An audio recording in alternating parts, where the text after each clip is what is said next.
तो what is drawings? Drawing means when the proprietor withdraws money और goods from the business for his own use और personal use, it is known as drawings. For example, मेरा बिरयानी का दुकान है, अब मेरे घर में मेहमान आया है, अब मेरे घर से कॉल आया है 2 डब्बा बिरयानी भेज दो, हम अपने दुकान से 2 डब्बा बिरयानी भेज दिए, ये क्या हो गया? ड्राइंग्स। ठीक है, मेरा छोटा भाई आया, बोला भाई हमको जो है ट्यूशन में फीस देना है, हमको पैसा दीजिए, हम गल्ला से पैसा निकाल के अपने भाई को दे दिया, जाओ फीस भर दोगे, ये क्या हो गया? ड्राइंग्स। तो कोई भी पैसा या सामान आप अपने पर्सनल यूज के लिए बिजनेस से विड्रॉ कर रहे हो मालिक, तो उसको बोला जाएगा ड्राइंग्स। तो मालिक जब अपने पर्सनल यूज के लिए बिजनेस से कोई भी सामान या पैसा विड्रॉ करता है, अपना पर्सनल यूज हो या अपने फैमिली का यूज हो, उसको हम लोग बोलेंगे ड्राइंग्स। क्लियर हो गया पॉइंट? ड्राइंग्स क्या? हम लोग अकाउंट्स का सेकेंड चैप्टर स्टार्ट करने वाले हैं जिसका नाम है बेसिक अकाउंटिंग टर्म्स। ये चैप्टर का नाम है बेसिक अकाउंटिंग टर्म्स। इसको हम एक और नाम से बुलाते हैं, बुक में नहीं है, इसको हम एक और नाम से बोलते हैं, इसको हम लोग बोलते हैं, इसको बोलते हैं language of accounts, language of accountancy. ये चैप्टर को क्यों हम इस चैप्टर को लैंग्वेज ऑफ अकाउंटेंसी बोलते हैं? इस चैप्टर को लैंग्वेज ऑफ अकाउंटेंसी हम इसलिए बोलते हैं क्योंकि इस चैप्टर में हम लोग अकाउंट्स का बहुत सारा टर्म्स सीखेंगे। जैसे कि तुमको इंग्लिश सीखना है तो इंग्लिश सीखने के लिए इंग्लिश का अल्फ़ाबेट्स, इंग्लिश का वर्ड्स, ये सब जानना ज़रूरी रहेगा। हिंदी सीखना है तो हिंदी के अल्फ़ाबेट्स, हिंदी का वर्ड्स, ये सब जानना ज़रूरी रहेगा। उसी तरह से अकाउंटेंसी पढ़ने के लिए आपको अकाउंट्स का लैंग्वेज जानना बहुत ज़रूरी है। Without knowing the language of accountancy और the basic terms of accountancy आप अकाउंट्स में आगे नहीं बढ़ सकते हैं। तो आज हम लोग वैसे ही कुछ टर्म्स को सीखेंगे। इसमें से सबसे पहला जो टर्म्स है, आप लोग बस टर्म्स को लिख दीजिए। इवेंट, ये फर्स्ट वीडियो में भी हम एक्सप्लेन किए हैं, है ना। इवेंट का क्या मतलब है? इवेंट मीन्स एनी हैपनिंग्स और occurring in the business. Business में जो भी हो रहा है उसको हम लोग क्या बोलते हैं? इवेंट। जब उस इवेंट में फाइनेंशियल रूप ले लेता है, जब उस इवेंट में फाइनेंशियल पोजीशंस में ऑर्गेनाइजेशन का चेंजेस आने लगता है, तो वो इवेंट क्या बन जाता है? ट्रांजैक्शन, है ना। मॉनेटरी इंपैक्ट हो जाएगा तो बन जाएगा वो ट्रांजैक्शन। ये 2 वर्ड को फर्स्ट वीडियो में भी हम लोग आराम से डिटेल में एक्सप्लेन किए हैं। थर्ड आता है वाउचर्स। ये सब याद रखना है, ठीक है। इसका डेफिनेशन भले याद रहे या पूरा बुकिश लैंग्वेज में ना रहे, बट इसको अपने लैंग्वेज में, अगर तुमको हिंदी समझ में आ रहा है तो तुम उसको हिंदी में समझो, उर्दू समझ में आ रहा है तो उसको उर्दू में समझो, बंगाली समझ में आ रहा है तो उसको बंगाली में समझो, ये क्या मतलब है इसका। ठीक है, एग्जाम में भले 2 लाइन लिख के आ जाना है इंग्लिश में, लेकिन समझना अपने लैंग्वेज में, लोकल लैंग्वेज में इसको। वाउचर का मतलब क्या होता है? वाउचर का मतलब होता है एक डॉक्यूमेंट, एक पीस ऑफ पेपर, एक रिसीट, जिसके बेसिस पे ट्रांजैक्शंस रिकॉर्ड होता है। जैसे कि फॉर एग्जांपल ये मेरा कोचिंग सेंटर है, कोचिंग सेंटर का एक अकाउंटेंट रहेगा। अब वो अकाउंटेंट को आकर कोई टीचर बोलेगा कि सर 100 रुपया लगा है क्वेश्चन पेपर जेरोक्स करने में, तो अकाउंटेंट फट से 100 रुपये लिख देगा, 100 रुपये खर्चा।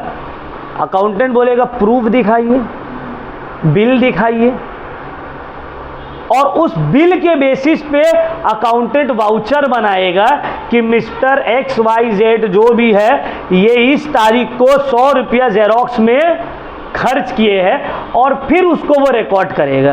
तो वाउचर का मतलब होता है डॉक्यूमेंट, रिसीट, स्लिप, जिसके बेसिस में ट्रांजैक्शन रिकॉर्ड होता है। समझ में आया बात? चाहे वो एक्सपेंस हो या इनकम हो, ठीक है। चलो नेक्स्ट हम लोग आगे बढ़ते हैं। कैपिटल, ये वर्ड हम लोग कहीं ना कहीं सुने होंगे।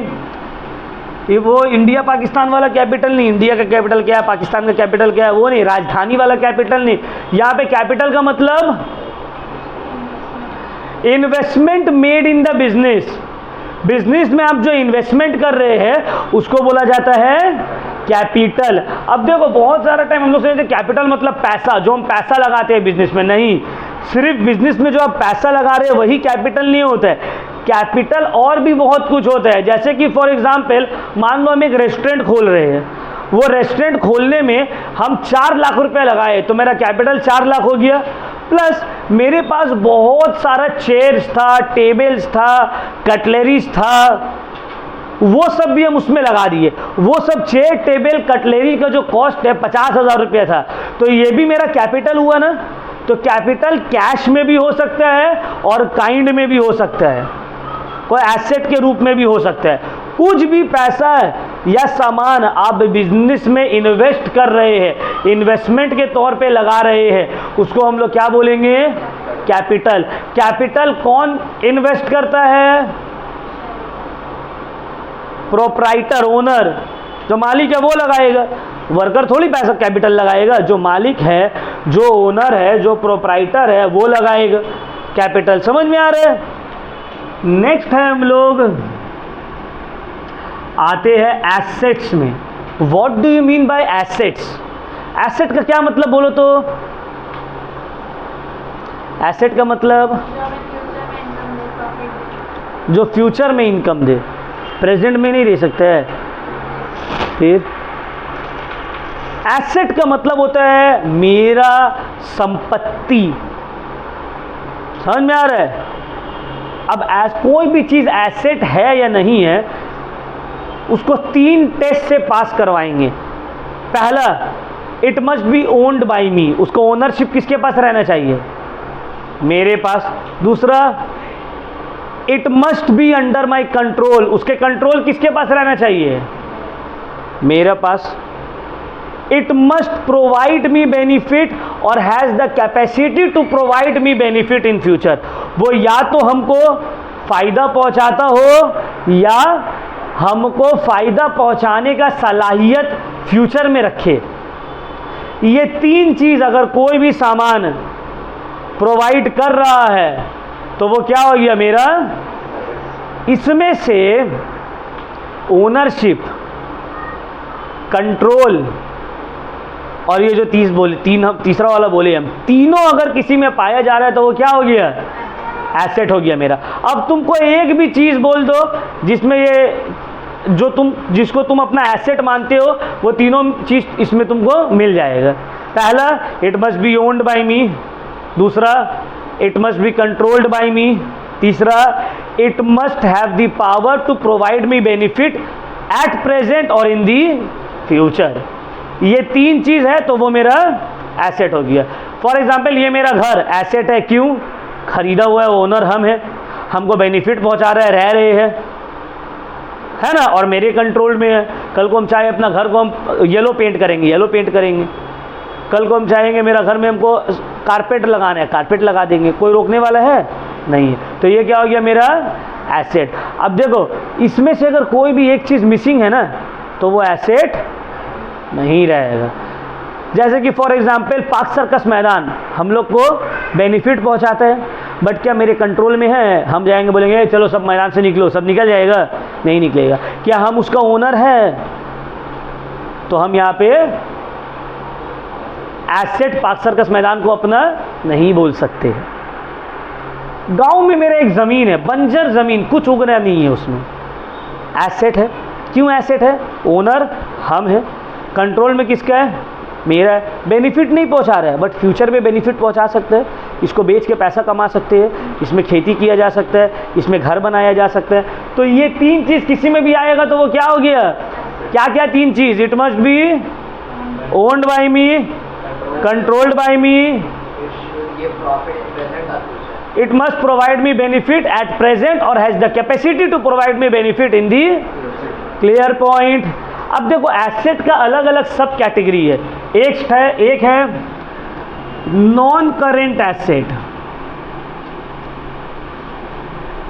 इसके अंदर आता है फिक्स्ड एसेट्स जो कि 2 तरह का होता है, टैंजिबल और इनटैंजिबल। ध्यान से समझना है, ठीक है बाबू, एकदम ध्यान से, आराम आराम से जा रहे हैं। इसीलिए देखो हम डेफिनेशन नहीं लिखवा रहे हैं, नॉर्मल लैंग्वेज में समझा रहे हैं। डेफिनेशन तो बुक में तुमको मिल जाएगा, नोट्स में मेरा मिल जाएगा, बट डेफिनेशन पढ़ के उतना क्लियर नहीं होगा जितना क्लास में सुन के क्लियर होगा। एसेट का पहला category non current assets. Non current assets का मतलब होता है वो एसेट जो लॉन्ग टर्म के लिए तुम एक्वायर कर रहे हो, मतलब जिसको शॉर्ट टर्म में बेचने का इरादा तुम्हारा, जैसे कि घर खरीदे हम, क्यों 1 महीना बाद बेच देंगे, लॉन्ग टर्म के लिए, ये हो गया नॉन करेंट एसेट्स। अब इसका भी क्या है, फिक्स्ड एसेट्स। नॉन करेंट में है फिक्स्ड एसेट्स। अब फिक्स्ड एसेट्स का 2 कैटेगरी है, एक है टेंजिबल और एक है इनटेंजिबल। फिक्स्ड मतलब जो एक जगह में फिक्स्ड है, लॉन्ग टर्म के लिए लिया गया है।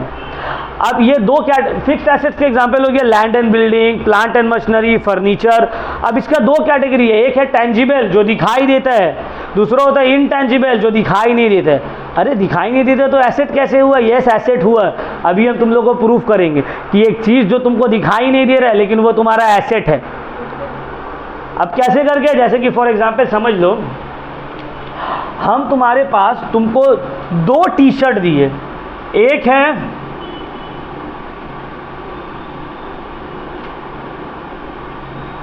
ये पहला टी शर्ट का थोड़ा गंदा बन रहा है ड्राइंग, एडजस्ट। ये पहला टी शर्ट, ये दूसरा टी शर्ट, क्वालिटी एकदम सेम, ठीक है, दाम भी एकदम सेम, लेकिन ये टी शर्ट में लिखा हुआ है, मान लो टी शर्ट का कोई अच्छा ब्रांड का नाम बताओ। हाँ चलो, गुची, और ये नॉर्मल, पूरा सेम, जो मटेरियल से ये बना हुआ है टी शर्ट ए, वही मटेरियल से टी शर्ट बी भी बना हुआ है, दाम भी दोनों का सेम, तुम कौन वाला खरीदोगे? गुची। क्यों? Brand name. तो यहाँ पे इसका ब्रांड नेम, इसका गुडविल, इसको फायदा नहीं पहुँचाया क्या? अगर यही हम मिटा देंगे तो अब तुम क्या इसको खरीदोगे? बोलोगे नहीं, अब किसी को भी खरीद लेंगे। तो तुम्हारा जो ब्रांड नेम है, तुम्हारा जो गुडविल है, वो तुमको फायदा पहुंचाया, तो तुम्हारा गुडविल भी क्या हो गया? तुम्हारे लिए एसेट हो गया। लेकिन नज़र नहीं आता, गुडविल नज़र आता है? नहीं आता है, तो वो इनटेंजिबल एसेट हो गया। समझ में आया बात? और टेंजिबल एसेट जो नज़र आता है, building, plant, machinery, clear point. तो फिक्स्ड एसेट्स का पहला एसेट्स का पहला क्लासिफिकेशन नॉन करेंट एसेट्स। अब आते हैं हम लोग नंबर बी में, जो कि है करेंट एसेट्स। करेंट एसेट्स का मतलब होता है वो एसेट्स जो तुम्हारे पास शॉर्ट टर्म के लिए है। करेंट एसेट्स का मतलब होता है वो एसेट्स जो तुम्हारे पास शॉर्ट टर्म के लिए है और थोड़े दिन में उसको तुम कैश में कन्वर्ट कर दोगे। जैसे कि स्टॉक, हम कपड़ा का बिजनेस कर रहे हैं, कपड़ा खरीद के लाए, करेंट एसेट्स। क्यों? बेचने के लिए लाए हैं, 1-2 महीने में बिक जाएगा। लेकिन दुकान खरीदे कपड़ा बेचने के लिए, दुकान हो गया फिक्स्ड एसेट्स, दुकान बेचेंगे नहीं, वो रहेगा। लेकिन दुकान में जो कपड़ा खरीद के ला रहे हैं वो बिक जाएगा, वो बेच देंगे, तो वो क्या हो गया मेरा? ये हो गया मेरा करेंट एसेट्स। करेंट एसेट्स मतलब जो शॉर्ट टर्म में कन्वर्ट हो जाने वाला है, किसमें? कैश में। क्लियर? ठीक है, इसको हम लोग और डेप्थ में करेंगे। 11 अभी है ना, हम लोग और आगे जब चैप्टर पढ़ेंगे तो और डेप्थ में करेंगे। तो एसेट्स का क्लासिफिकेशन नॉन करेंट एसेट्स और करेंट एसेट्स। चलो अब हम लोग आगे बढ़ते हैं। एसेट्स का मतलब समझ में आ गया, उसका टाइप समझ में आ गया। लाइबिलिटीज कितना नंबर तक लिखे थे? Liabilities, what do you mean by liabilities? या what is liabilities? Liabilities का मतलब होता है कर्ज। तुम्हारे ऊपर कर्ज है, तुमको पे करना पड़ेगा, आज हो या बाद में, बट तुमको रिटर्न करना पड़ेगा इसको। तो वो तुम्हारे लिए क्या हो गया? लाइबिलिटी। जैसे कि फॉर एग्जाम्पल हम तुमसे 100 रुपये उधार ले लिए, तो ये मेरे ऊपर क्या हो गया? लाइबिलिटी। बाद में 100 रुपये चुकाना भी तो पड़ेगा, ऐसे तो नहीं है कि चुकाएंगे नहीं। क्लियर हो गया पॉइंट? लाइबिलिटी मतलब एन ऑब्लिगेशन टू पे in the future. Obligation create हो गया, भाई देना पड़ेगा पैसा। अब लाइबिलिटी भी दो तरह का होता है, एक नॉन करेंट, लॉन्ग टर्म के लिए देंगे, अभी नहीं, साल भर बाद, और एक है current liabilities. Non current liabilities long term के लिए 5 साल 6 साल बाद देंगे, होम लोन ले लिए 20 साल में चुका रहे, non current liability. Current liability उधार में माल लेकर आए किसी से, तो उसको क्या 20 साल बाद देंगे, तो 2-3 महीना बाद देना होगा ना, तो ये हो गया करेंट लाइबिलिटी, जिसको शॉर्ट टर्म में पे करना है। Non current liability long term में पे करना है, आराम से रह सह कर देना है। समझ में आ रहा है बात, क्लियर हो गया? चलो अब हम लोग आगे बढ़ते हैं। तब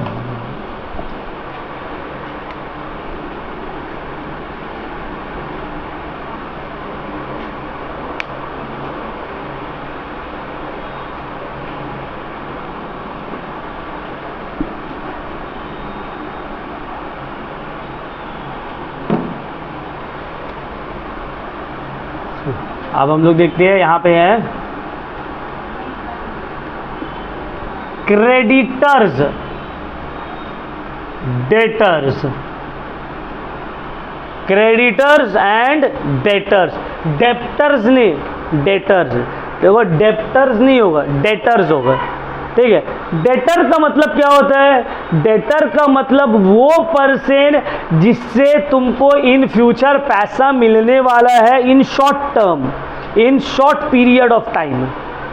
समझ में आ रहा है? जैसे कि फॉर एग्जाम्पल हम ये मार्कर अनस को बेचे, मेरा दुकान है स्टेशनरी का, अनस आया मार्कर खरीदने के लिए, हम अनस को बोले लो मार्कर, अनस लेकर चले गया, बोला आपको पैसा बाद में दे देंगे 10 रुपया, तो अनस मेरा क्या हो गया? डेटर। समझ में आ रहा है? अनस हमको बाद में पैसा देने वाला है, अनस से हमको पैसा मिलने वाला है शॉर्ट टर्म में। हम भी जो माल लाए थे वो उधार से खरीद के लाए थे। मान लो मिस्टर एक्स था, उससे हम उधार से खरीद के लाए, तो मिस्टर एक्स से हम तो पैसा सामान सब ले लिए, लेकिन पैसा उसको, तो मिस्टर एक्स को हमको इन फ्यूचर शॉर्ट टर्म में पैसा देना है, तो मिस्टर एक्स मेरा क्या हो गया? क्रेडिटर। अगर पैसा किसी से मिलने वाला है तो वो क्या हो गया मेरा? हमको अगर पैसा किसी को देना है तो वो क्या हो गया मेरा? क्लियर हो गया पॉइंट? चलो नेक्स्ट,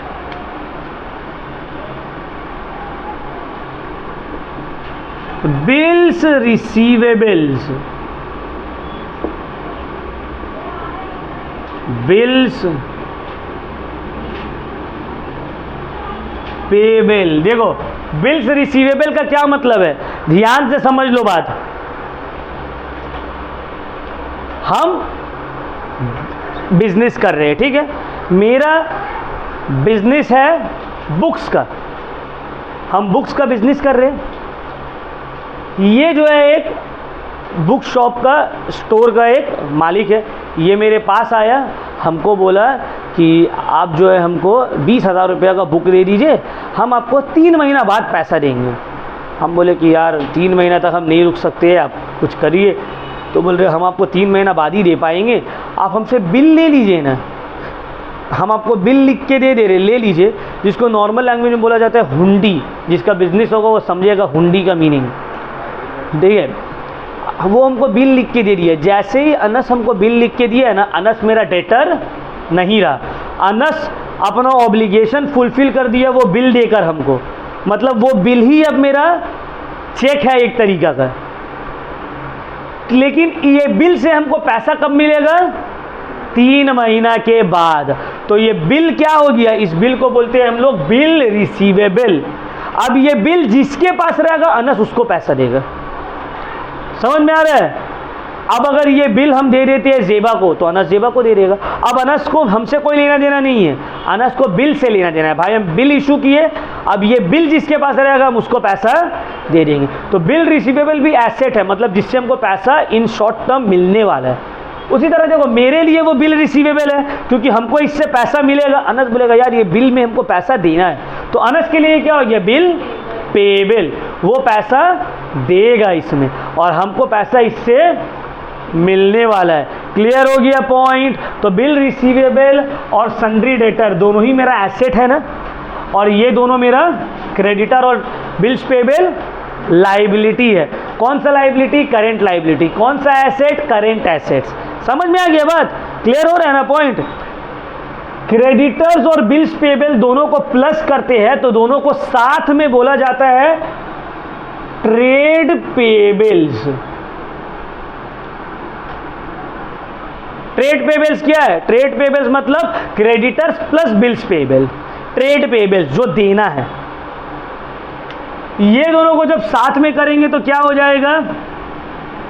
ट्रेड रिसीवेबल्स। बहुत अच्छा, ट्रेड रिसीवेबल्स। क्लियर हो गया पॉइंट? तो पेबल्स मतलब क्रेडिटर प्लस बिल्स पेबल, और ट्रेड रिसीवेबल मतलब डेटर प्लस बिल रिसीवेबल। समझ में आ गया? ये चारों चीज देखो इसीलिए साथ में लिख के समझाए हैं। तो क्वेश्चन में ट्रेड पेबल्स रहेगा, इसका मतलब है क्रेडिटर प्लस बिल्स पेबल, दोनों साथ में दिया हुआ है, लाइबिलिटी है, देना है। ट्रेड रिसीवेबल रहेगा मतलब डेटर और बिल रिसीवेबल है, मिलने वाला है। क्लियर हो गया पॉइंट यहाँ तक? चलो अब हम लोग आगे बढ़ते हैं यहाँ से।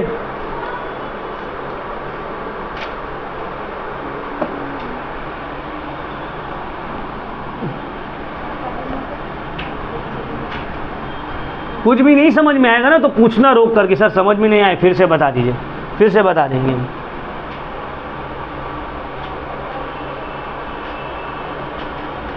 नेक्स्ट है परचेजेज, और उसके बाद सेल्स। देखो सबको हम पेयर में समझा रहे हैं क्योंकि सब एक दूसरे से दोनों कनेक्टेड है। परचेजेस का मतलब क्या खरीदना है? कोई चीज़ परचेज करना को परचेजेस नहीं बोलेंगे। परचेजेस का मतलब है जब हम बिजनेस का गुड्स खरीद रहे हैं। मेरा कपड़ा का दुकान है, कपड़ा खरीद के ला रहे तो परचेजेस होगा। चेयर टेबल बैठने के लिए ला रहे, अब कपड़ा का दुकान है आगे सब बैठेगा ना, खड़ा तो नहीं रहेगा। चेयर टेबल खरीद के लाए वो परचेजेस नहीं कहलाएगा। When we buy business goods it is known as purchases, and when we sell business goods it is known as. अब अगर बिजनेस गुड्स नहीं बेच रहे, मान लो मेरा जो है, मेरा एक कपड़ा का दुकान है, अब वहाँ पे 2 चेयर खराब हो गया, चलो बेच देते हैं। अलमीरा खराब हो गया, बेच देते हैं, तो क्या सेल हुआ? ये नहीं। जब हम बिजनेस गुड्स को परचेज करते हैं, खरीदते हैं, परचेज, बिजनेस गुड्स को बेचते हैं तो। क्लियर हो गया पॉइंट? चलो आगे। स्टॉक या फिर इन्वेंटरी। स्टॉक या इन्वेंटरी का क्या मतलब है? स्टॉक हो गया, इन्वेंटरी हो गया, या फिर गुड्स, ये सब का मतलब है वो सामान जिसमें आप ट्रेडिंग कर रहे हो। अगर हम कपड़ा का दुकान करें तो कपड़ा मेरे लिए स्टॉक है। अगर मेरा चप्पल का दुकान है तो चप्पल मेरे लिए स्टॉक है। अगर मेरा किताब का दुकान है तो किताब मेरे लिए स्टॉक है। अगर मेरा फर्नीचर का दुकान है तो चेयर टेबल ये सब मेरे लिए स्टॉक है। अगर मेरा इलेक्ट्रॉनिक्स का दुकान है तो फ़ोन, रेफ्रिजरेटर, वॉशिंग मशीन ये सब मेरे लिए स्टॉक है। समझ में आ गया? स्टॉक या इन्वेंट्री या गुड्स का मतलब वो सामान जिसमें आप बिजनेस कर रहे हो, जो आपका बिजनेस गुड्स है। अब इलेक्ट्रॉनिक्स दुकान में इलेक्ट्रॉनिक्स का सामान हो गया स्टॉक, लेकिन कपड़ा के दुकान में इलेक्ट्रॉनिक्स का सामान स्टॉक नहीं होगा। क्लियर हो गया पॉइंट? समझ में आया? चलो अब आगे बढ़ते हैं।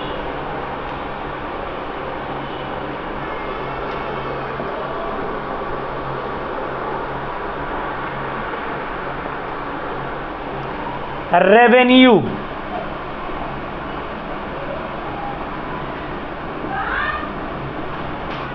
एक्सपेंस। रेवेन्यू का मतलब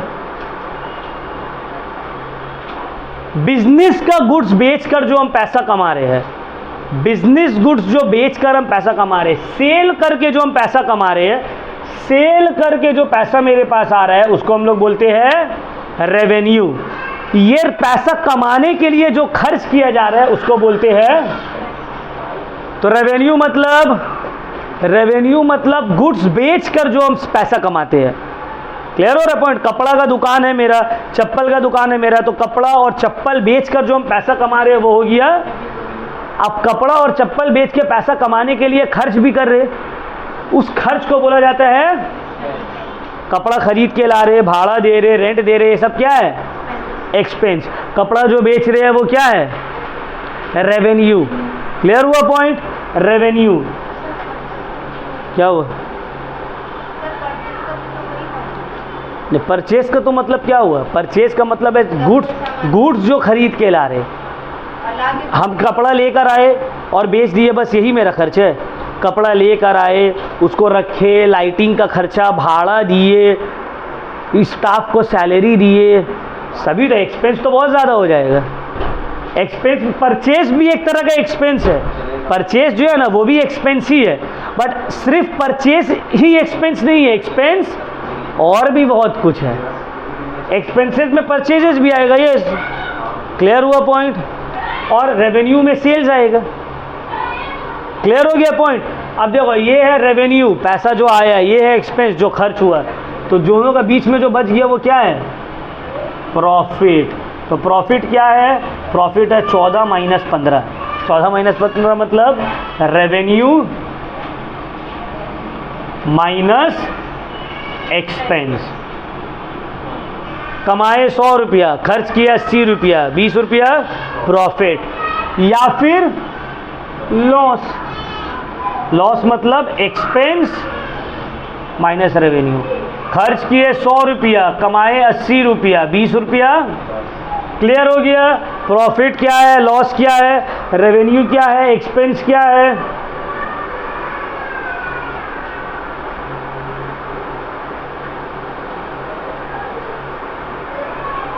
अब देखो, बिजनेस में सिर्फ सामान बेचकर ही पैसा कमाया नहीं जाता है।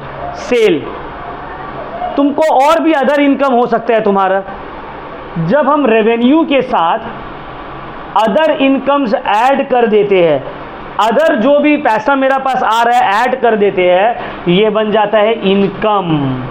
बात को समझो सही से। रेवेन्यू के साथ जब हम बाकी सब और इनकम भी, कमीशन मिल गया कहीं से, पैसा बैंक में डिपॉजिट रखे वहाँ से इंटरेस्ट आ गया, कोई कंपनी का शेयर्स में लगाए थे वहाँ से प्रॉफिट आ रहा है, डिविडेंड आ रहा है, ये सब जब रेवेन्यू के साथ हम ऐड कर देंगे तो revenue plus other incomes, other inflow, तो बन जाएगा वो इनकम। तो revenue plus other inflow of cash is equal to income. Clear हो गया पॉइंट? समझ में आया?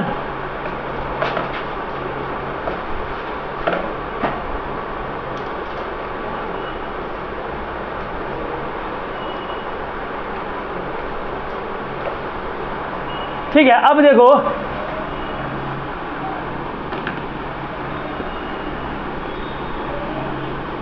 थोड़ा सा हम और इजी वे में तुम लोग को समझाने का कोशिश करते हैं। देखिए, रेवेन्यू कहाँ से आया? सेल्स, ठीक है। एक्सपेंस माइनस कर दिए तो प्रॉफिट। जब ये रेवेन्यू के साथ अदर चीज को ऐड किए, other inflow, revenue plus other inflow add किए, उसके बाद टोटल एक्सपेंस जितना भी खर्च है सबको माइनस करेंगे, तब ये बन जाएगा इनकम। ठीक है? Revenue minus expense profit. Total income जो भी आ रहा है, रेंट वेंट सबको रेवेन्यू के साथ ऐड कर दिया, माइनस कर देंगे जितना भी खर्च हो रहा है एक्सपेंस, जो आएगा मेरे हाथ में वो हो जाएगा इनकम। हम लोग बोलते हैं ना भाई आपका इनकम कितना है। जैसे कि फॉर एग्जांपल मान लो हम ट्यूशन पढ़ रहे हैं, हम ट्यूशन पढ़ा के 30,000 रुपये कमा रहे, स्कूल में हम पढ़ा रहे, स्कूल से पढ़ा के जो है हम 10,000 रुपये कमा रहे, मेरा जो है कहीं पे फ्लैट लिया हुआ है वहाँ से हमको रेंट मिल जा रहा है 5,000 रुपये, सबको ऐड कर देंगे, मेरा क्या हो गया? इनकम। समझ में आया बात?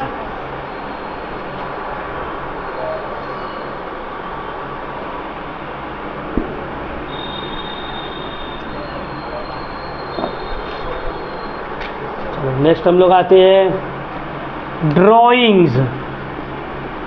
ड्राइंग्स का मतलब पेंटिंग नहीं, जो पेंटिंग बनाते हैं वो नहीं। ड्राइंग्स का मतलब पेंटिंग नहीं, ड्राइंग्स का मतलब जब प्रोप्राइटर या मालिक, ओनर अपना पर्सनल काम के लिए, अपना घर का काम के लिए बिजनेस से सामान या पैसा निकालता है, उसको बोला जाता है ड्राइंग्स। तो तो what is drawings? Drawing means when the proprietor withdraws money और goods from the business for his own use और personal use, it is known as drawings. For example, मेरा बिरयानी का दुकान है, अब मेरे घर में मेहमान आया है, अब मेरे घर से कॉल आया है 2 डब्बा बिरयानी भेज दो, हम अपने दुकान से 2 डब्बा बिरयानी भेज दिए, ये क्या हो गया? ड्राइंग्स। ठीक है, मेरा छोटा भाई आया है, बोला भाई हमको जो है ट्यूशन में फीस देना है, हमको पैसा दीजिए, हम गल्ला से पैसा निकाल के अपने भाई को दे दिया, जाओ फीस भर दोगे, ये क्या हो गया? ड्राइंग्स। तो कोई भी पैसा या सामान आप अपने पर्सनल यूज के लिए बिजनेस से विड्रॉ कर रहे हो, मालिक, तो उसको बोला जाएगा ड्राइंग्स। तो मालिक जब अपने पर्सनल यूज के लिए बिजनेस से कोई भी सामान या पैसा विड्रॉ करता है, अपना पर्सनल यूज हो या अपने फैमिली का यूज हो, उसको हम लोग बोलेंगे ड्राइंग्स। क्लियर हो गया पॉइंट? ड्राइंग्स क्या है, समझ में आया? अगर यही चीज वो बिजनेस के काम के लिए कर रहा है तो ड्राइंग्स एक्सपेंस होगा, वो नॉर्मल एक्सपेंस। अपने पर्सनल यूज के लिए कर रहे हैं तो वो ड्राइंग्स हो जाएगा। ठीक है,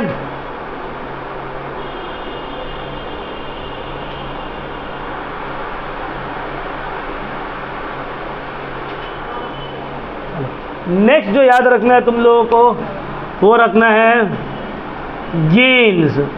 देखो बहुत कोई बोलता है ना सर प्रॉफिट और गेन का मतलब तो सेम है, बहुत कोई बोलते हैं कि सर प्रॉफिट एंड गेन्स तो सेम चीज़ है।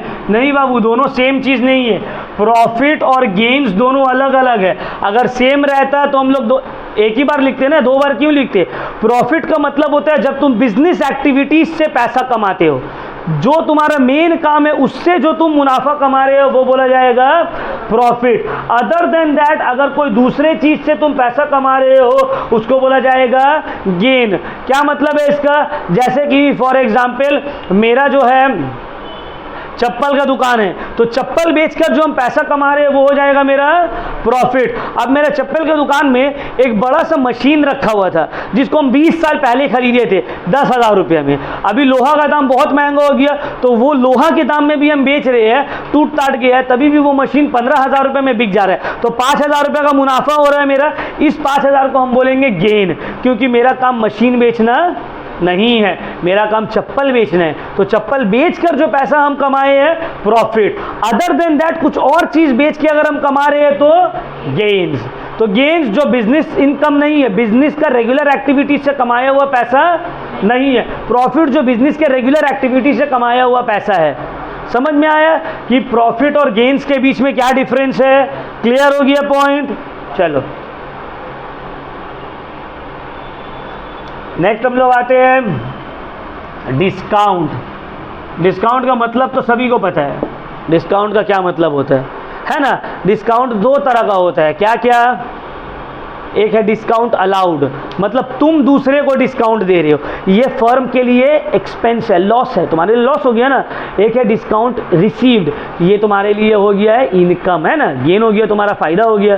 प्रॉफिट नहीं बोलेंगे, गेन हो गया, गेन हो गया मेरा। क्लियर? ठीक है। अब देखो डिस्काउंट और भी 2 तरह का होता है, एक होता है कैश डिस्काउंट और दूसरा होता है ट्रेड डिस्काउंट। कैश डिस्काउंट और trade discount. Sir cash discount और ट्रेड डिस्काउंट का क्या डिफरेंस है? ट्रेड डिस्काउंट का मतलब होता है वो डिस्काउंट जो मैन्युफैक्चरर या प्रोड्यूसर रिटेलर को देता है। जैसे कि फॉर एग्जाम्पल हम लोग जो चिप्स खाते हैं लेस, उसके पीछे 5 रुपये लिखा हुआ रहता है, तो क्या दुकानदार 5 रुपये में खरीद के लाया होगा? दुकानदार तो उसको 4 रुपया, 3 रुपया, 4.5 रुपया में खरीद के लाया होगा। तो वो डिस्काउंट जो मैन्युफैक्चरर या होलसेलर रिटेलर को देता है प्रिंटेड प्राइस के ऊपर, उसको बोला जाता है ट्रेड डिस्काउंट। क्लियर हुआ पॉइंट? और कैश डिस्काउंट क्या होता है? कैश डिस्काउंट का मतलब वो डिस्काउंट जो तुमको दिया जाता है ताकि तुम कैश में परचेस करो। बहुत सारा टाइम है ना, हम लोग सामान देखते हैं घर में, जब कपड़ा वाला लोग बेचने उसने आता है, जो हफ्ता हफ्ता पैसा देकर जो खरीदता होगा उसको पता होगा कि भाई अगर आप इसको हफ्ता देकर खरीदिएगा ये कपड़ा को, तो 500 का कपड़ा है, आपको 600 रुपये देना पड़ेगा। संगे संग अगर आप पूरा पैसा दे दीजिएगा तो आपको 500 में दे देंगे। तो 100 रुपये का तुमको जो डिस्काउंट दिया जा रहा है, क्यों? ताकि तुम कैश में खरीद लो, है ना। EMI में हम लोग खरीदते हैं, तो EMI में खरीदते हैं, फ़ोन का दाम है 18,000 रुपया, बोल रहे अगर कैश में खरीद लोगे तो तुमको 15,000 में मिल जाएगा, 3,000 रुपये का डिस्काउंट। ये क्या है? Cash discount. तो कैश में पैसा दो, डिस्काउंट मिलेगा। क्रेडिट में दोगे तो नहीं मिलेगा। दाम है 18,000, क्रेडिट में खरीदोगे तो, कैश में खरीदोगे तो 16,000। तो ये 2,000 क्या है? Cash discount. कैश दो, डिस्काउंट लो। क्लियर हो गया पॉइंट?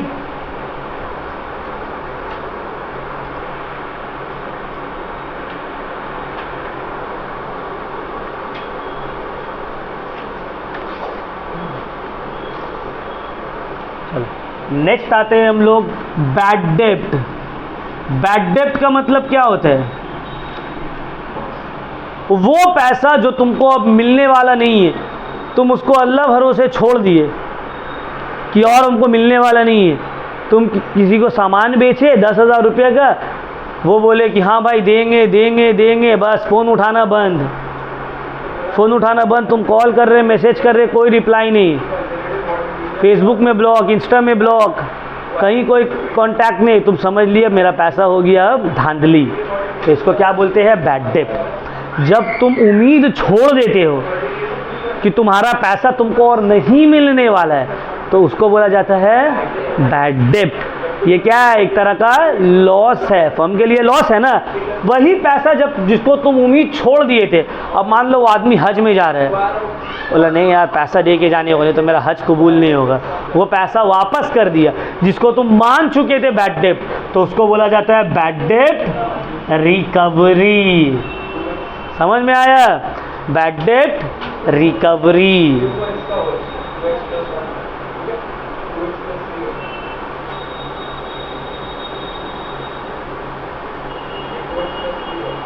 नेक्स्ट आता है इंसॉल्वेंट। इंसॉल्वेंट का मतलब होता है बैंकरप्ट, कि इसका दिवाला निकल गया, अब इससे और पैसा मिलने वाला नहीं है। इंसॉल्वेंट मतलब बैंकरप्ट हो गया। इसके बाद अब जैसे कि फॉर एग्जांपल मान लो हम लोग बिजनेस कर रहे हैं, ए और बी बिजनेस कर रहे हैं, ए का बी के ऊपर 20,000 रुपया बाकी है, बी बोल दिया हम इंसॉल्वेंट हो गए, कोर्ट में गया, जाके फाइल कर दिया इंसॉल्वेंसी का, कोर्ट बोल दिया ये बैंकरप्ट, इसका दिवाला निकल गया, इसके पास और पैसा नहीं है, ये नहीं दे सकता है। कोर्ट ये तो नहीं बोलेगा नहीं इसका जान ले लो पैसा नहीं दिए तो, क्योंकि अब ज़िंदगी जीने का सबको अधिकार है। तो कोर्ट उसको इंसॉल्वेंट डिक्लेयर कर देगा, भाई ये बैंकरप्ट हो गया, इससे और पैसा मत मांगो। लेकिन हाँ, इंसॉल्वेंसी का बहुत सारा डिसएडवांटेजेस है। तुम कोई प्रॉपर्टी नहीं खरीद सकते हो, तुम कुछ ये नहीं है कि इंसॉल्वेंट जाके कोर्ट में डिक्लेयर कर दिए इंसॉल्वेंट हो गए, बैंकरप्ट हो गए, सब कर्जा माफ, फट से पैसा निकाले, ये खरीद ले रहे वो खरीद ले रहे, नहीं। फिर जब भी तुम्हारे पास पैसा आएगा तुमको बाकी सबको पहले देना पड़ेगा, उसके बाद तुम प्रॉपर्टी खरीद सकते हो। क्लियर हुआ पॉइंट? समझ में आ गया? तो ये सब कुछ कॉमन टर्म्स है। अभी और भी बहुत सारे टर्म्स है, ये तो हम लोग अभी बेसिक ही किए, और भी बहुत सारे टर्म्स है जो आने वाला है। ये अब यहाँ तक कम से कम इतना तुम लोगों को याद रखना होगा, तभी इसके आगे हम लोग फिर सम्स कर पाएंगे, ठीक है। अदरवाइज इसके आगे और सम्स इसके इतना जब नहीं पता रहेगा तो सम्स और नहीं कर पाएंगे, ठीक है। यहाँ तक किसी को भी कोई डाउट? किसी को कोई डाउट नहीं है? ठीक है।